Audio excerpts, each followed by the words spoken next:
Hello everyone. तो अभी तक दोस्तों हम लोग ज़्यादातर उन्हीं माइक्रो ऑर्गेनिजम्स की बातें कर रहे थे जो कहीं ना कहीं हमारी मदद कर रहे थे। हमने देखा कुछ माइक्रो ऑर्गेनिजम्स ऐसे होते हैं जो कर्ड, ब्रेड और अल्कोहल जैसी चीज़ें बनाने में हमारी मदद करते हैं। हमने जाना कुछ ऐसे भी माइक्रो ऑर्गेनिजम्स होते हैं जो एनवायरनमेंट को क्लीन करने में, सॉइल की फर्टिलिटी को बढ़ाने में या मेडिसिन को बनाने में काम आते हैं। बेसिकली अभी तक हम लोग क्या कर रहे थे, सिर्फ फ्रेंडली माइक्रो ऑर्गेनिजम्स के बारे में ही बातें किए जा रहे थे। देखो, माइक्रो ऑर्गेनिजम्स अच्छे भी होते हैं, बुरे भी होते हैं, इसलिए अब हम हार्मफुल माइक्रो ऑर्गेनिजम्स के बारे में जानेंगे। Disease causing micro organisms in humans. Pathogens enter our body through air, water, food, direct contact with N infected person और कैरिड बाय एनिमल्स। सबसे पहले समझो पैथोजेंस क्या है। ऐसे माइक्रो ऑर्गेनिजम्स जो कि हमारी बॉडी में जाकर हमें बीमार कर देते हैं। Basically pathogens disease causing micro organisms हैं। ये कैसे हमारी बॉडी में एंटर करते हैं, चलो इसको अब समझ लेते थोड़ा सा। हो सकता है जब हम लोग सांस ले उस वक्त एयर के थ्रू पैथोजेंस हमारी बॉडी में आ जाए। ये भी हो सकता है जो हम पानी पीने वाले या जो खाना खाने वाले उसमें पैथोजन हो, इसलिए ये वाटर और फूड के थ्रू भी हमारी बॉडी में एंटर कर सकते हैं। Direct contact with N infected person. अगर आप इन्फेक्टेड पर्सन के डायरेक्ट कांटेक्ट में आते हो तो ऐसे में भी आप तक जो पैथोजन है वो पहुंच सकते हैं। कैसे पहुंच सकते हैं, चलो मैं आपको बताता हूँ। ऐसा समझो अभी के लिए एक इंसान है जिसको रिंगवॉर्म हो रहा है। What is ringworm? तो ये एक फंगल स्किन इन्फेक्शन है। सो जिस पर्सन को रिंगवॉर्म हो रहा है, अगर आप उसकी इन्फेक्टेड स्किन को जाकर टच करते हो तो होगा क्या, आपको भी इन्फेक्शन हो सकता है। ठीक है, तो आपको समझ में आया। इन्फेक्टेड पर्सन के डायरेक्ट कांटेक्ट में आने से भी डिजीज कॉजिंग जो माइक्रो ऑर्गेनिजम्स हैं वो आप तक आ सकते हैं। Carried by animals. दोस्तों, कुछ एनिमल्स ऐसे होते हैं जो डिजीज कॉजिंग माइक्रो ऑर्गेनिजम्स को कैरी करते हैं, यानी कि ये उनको इधर से उधर ले जा सकते हैं। इसलिए कुछ एनिमल्स की वजह से भी आप तक पैथोजेंस आ सकते हैं। यहाँ पर देखो, अब microbial diseases that can spread from N infected person to a healthy person through air, water, food और physical contact are called communicable diseases। तो communicable diseases दोस्तों वो माइक्रोबियल डिजीजेस हैं जो एक इन्फेक्टेड पर्सन से हेल्दी पर्सन में फैलते हैं, एयर, वाटर, फूड के थ्रू या फिजिकल कांटेक्ट में आने से। एक बार फिर से सुनो, कम्युनिकेबल डिजीजेस वो माइक्रोबियल डिजीजेस हैं जो एक इन्फेक्टेड पर्सन से हेल्दी पर्सन में फैलते हैं, एयर, वाटर, फूड के थ्रू या फिजिकल कांटेक्ट में आने से। यहाँ पर इसके कुछ एग्जाम्पल भी दे रखे हैं। कोलेरा हो गया, कॉमन कोल्ड हो गया, चिकन पॉक्स और ट्यूबरक्लोसिस। कॉमन कोल्ड होता है वो कैसे फैलता है इसको समझ भी लेते हैं। When an infected person sneezes, tiny droplets carrying viruses are released in the air. A healthy person may inhale this droplets and the virus enters the body causing infection. So एक ऐसा इंसान है जिसको सामान्य सर्दी हो रही है, कॉमन कोल्ड हो रहा है।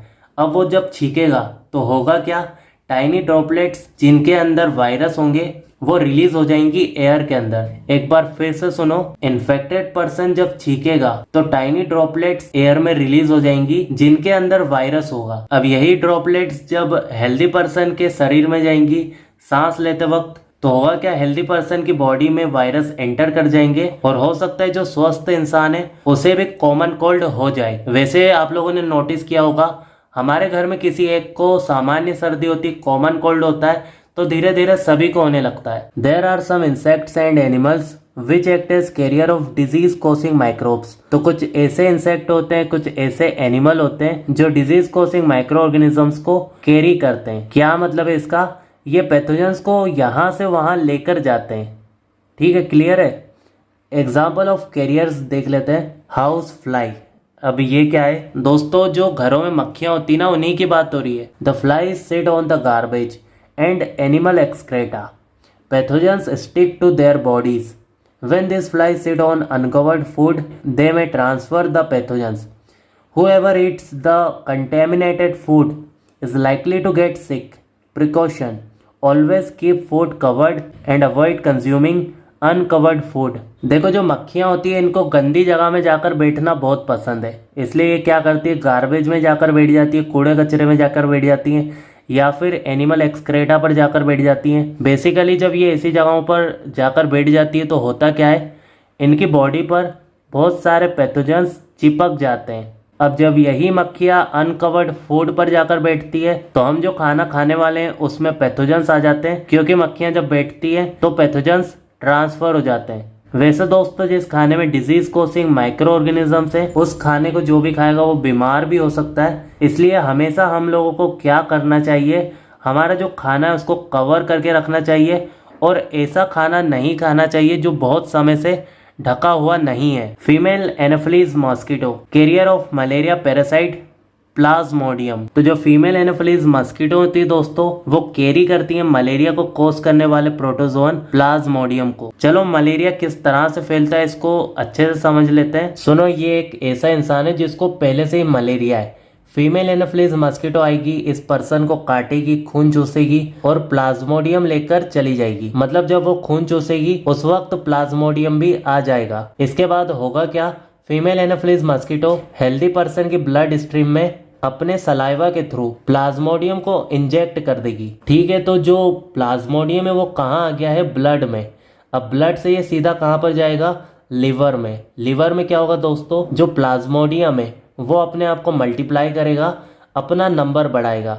लीवर से ये पहुंच जाता है रेड ब्लड सेल्स में। आरबीसीज में आने के बाद भी ये अपने आप को मल्टीप्लाई करता है, अपना नंबर बढ़ाता है। वैसे जब इन्फेक्टेड आरबीसीज फटने लगती है तो होता क्या है, ब्लड में प्लाज्मोडियम फैल जाता है जिससे मलेरिया के सिम्टम्स दिखाई देने लगते हैं। चलो, ये जो पर्सन था इसको तो मलेरिया हो गया, लेकिन अब दूसरे लोगों तक कैसे फैलेगा, तो वही चीज फिर से होगी। कोई फीमेल एनोफिलीज मस्कीटो आएगी, इसे काटेगी, प्लाज्मोडियम लेकर जाएगी और फिर दूसरे किसी हेल्दी पर्सन को पकड़ेगी और उसमें इंजेक्ट कर देगी प्लाज्मोडियम को, जिसकी वजह से उसे भी क्या हो जाएगा, मलेरिया हो जाएगा। सो आप लोगों को समझ में आया किस तरह से जो मलेरिया है वो फैलता जाता है। Female Aedes mosquito carrier of dengue virus. तो जो फीमेल एडीज मस्कीटो होती है दोस्तों, वो क्या करती हैं, डेंगू के वायरस को कैरी करती हैं। इसलिए हम लोग ये भी कह सकते हैं फीमेल एडीज मस्कीटो डेंगू के वायरस को फैलाती है। How to control the spread of malaria and dengue.